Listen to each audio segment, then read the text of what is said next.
Okay. So diretso tayo, alam naman natin ang proper procedure, no? Na bago maghukay ay naka-remap muna, no? Then kung anong gadget nyo, dapat kabisaduhin nyo para alam nyo ang accuracy nito. Okay. So ngayon, ito ang hukay natin. Diretso natin pakita. Ano ang marking na binabasihan natin? Yan. Yung big boulder na yan. Na parang hugis isda, no? Klaro naman, no? Parang isda, may mata. Okay. Ayan. Sa tingin lang namin yan, ha? Parang isda. Ewan ko sa inyo. Basta may mata siya. Ituturo kong mata, ha? Kasi badis. Kasya ang tatlong daliri. Okay? Sa baba, may code na Nichi. Kita to? Itong abstract na bilog. Yan. Laro lang. Okay. Yan. Katabi niya.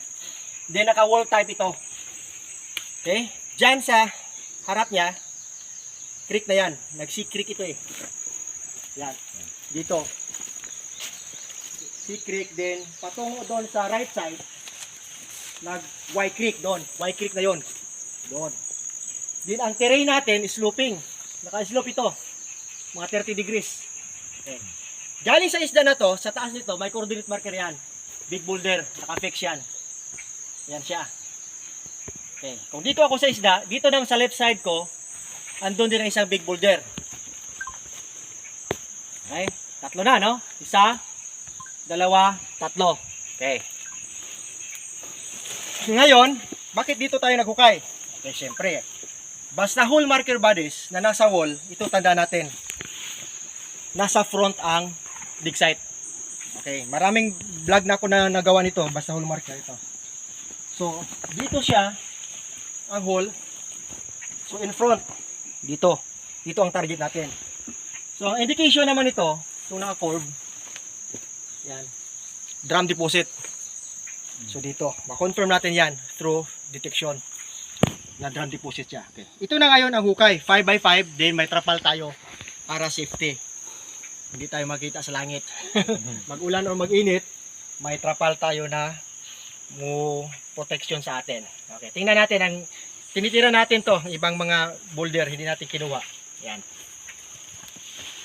Wall type, linearity sa sentro. V, quinting here sa sentro pa rin, di ba? Okay, yan, nakapatong lang yan, no? Okay. Pero nakuha na natin at linisan na natin ang mga code 5 HTM or hidden trail marker. Okay. So, kaya no, naintindihan na natin to. Actually, may hole pa rin yan, no, sa baba. Dalawa siya. Ayan. Okay, so mga 1 foot dito. So, ito na hukay natin ngayon. So, ngayon, ipapakita namin ang tinatawag natin na mga hidden trail marker. Kasi surface trail marker ito eh. Sa paghukay, dyan makita natin ang confirmation markers. Okay. Doon tayo. Ito na, pinalinisan. Okay. Isa-isayin natin, no? Okay. Una ito. Ito yung tinatawag natin na code 5 markers. Yan, letter V or V-cut. Sa kabila naman, no, yun pa rin siya, may V-cut pa rin. Flat yan sa ilalim. Klarong-klaro. Klaro siya. Every time nga magkuwantari map, lalabas ito. Lalabas talaga to mga V-cut. Ibig sabihin yan, downward. Okay, pangalawa, ito, ang reed pisa, no? Last vlogging natin sa team Kadi, no? Shout out team Kadi. Ito. Ini-explain ko ito, anong meaning ng reed, no? Kulay ng araw yan, no? So, tingnan natin ang Japanese flag. Nasa gitna ang the rising sun. Siya lang isa. Oh, isa siya, pero malaki, oh. Dito sa HTM na ito. HTM na to, yan. Oh, mahawakan talaga. Okay. Good na yan. Bilog na ba to? Meron. Yan, oh. Yan. Bilog na ba to? Yan. Oh, hawakan pa rin. Okay. Yan ang mga relevant marker bodies. Ito. Itong heavenly stem na tinatawag natin, leech or linta, no? Bloodsucker. Alam niyo 'yon, no? Pag kakagatin ka nito, sisip-sip ng dugo sa iyo, then babalik yan sa ground. Diyan pa rin ang item. Itong leech na pinupurmang metal element, letter C. Ang cutting, yan, oh. Ito yung metal element. So may explanation lahat. Okay? Pikas. Ayan. Pikas. Yan, klaro kayo. Ayan, okay? Ayan. So, alam naman siguro yung linta, no? Ganyan ang itsura niya. Pero bato lang ito. Barker eh. Okay. Ito, mga maliit. Okay, bikat. Maliit. Same pa rin. Ito. Triangle. Almost triangle. Ayan. Okay. So, yun pa rin siya. Mga broken stones. Broken stones. Heart. Ito yung heart. Lalabas din. Si Kokoro. Ayan. Heart. Okay. Wala. Okay. Ayan na. Si letter C. Ito. Kita nyo. Klarong-klaro ang bikat. Ayan. Kahit anong shape niya dyan. Parang isda pa rin. Yan ang mata nyo. Ayan. Saan ng isda? Lapu-lapu.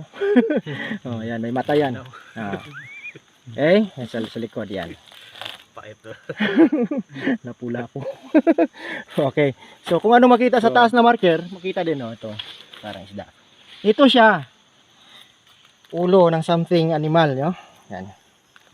Klaseng ulo to. So yan si buddies, tinapyas talaga. Yan. Katapyas. At makita natin diyan ang letter Y. Yan. Ibig sabihin yan here, enter here. Parang shoe marker. Yan. Ayan. Okay. Kaya ang mga HTM huwag itapon, linisin at pansinin dahil yan ang mag-guide sa atin. Ito.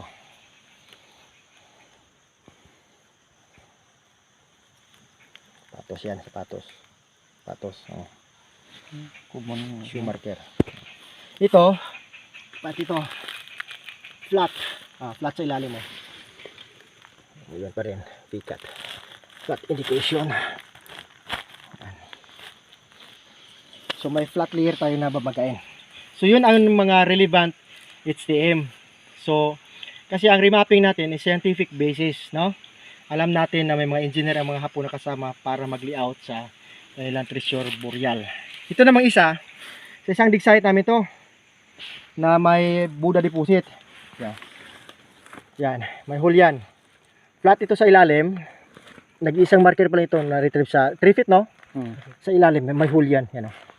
May tamago yan, yan. Tingnan yung kurdi parang Buddha. Ito may tamago siya na 2 inches. Yan. Ayan kinis talaga yan. Okay, yan siya. 10 inches. Okay. So yan buddies ang mga importante nating pansinin sa remapping saka sa test digging. Kaya pa sa mga remapping session, after that ay may test dig talaga para ma-prove natin na ang hinuhukay natin ay backfilled. Then dyan mismo ang item. Okay, so yan siya. Here check na. Okay. So, dito balik tayo. Maraming salamat sa panonood. Sana may natutunan kayo sa kunting vlog natin and sa mga upcoming remapping session kasi may mga schedule na kami. Halos every Sunday lang kami makalakad kasi may mga trabaho na tayo, no? Unahin natin yung trabaho. Ang treasure hunting ay second priority na natin. Okay? Sideline. Para sideline, no? Hobby natin, sideline din, at the same time investment. Kasi alam naman natin na mag-treasure hunting tayo para may makukuha. Okay, so thank you so much. Team Himsog. Bansay Team Himsog. Bansay! Thank you Black Phantom. Dito muna sa Black Phantom para makita natin ang mga tropa.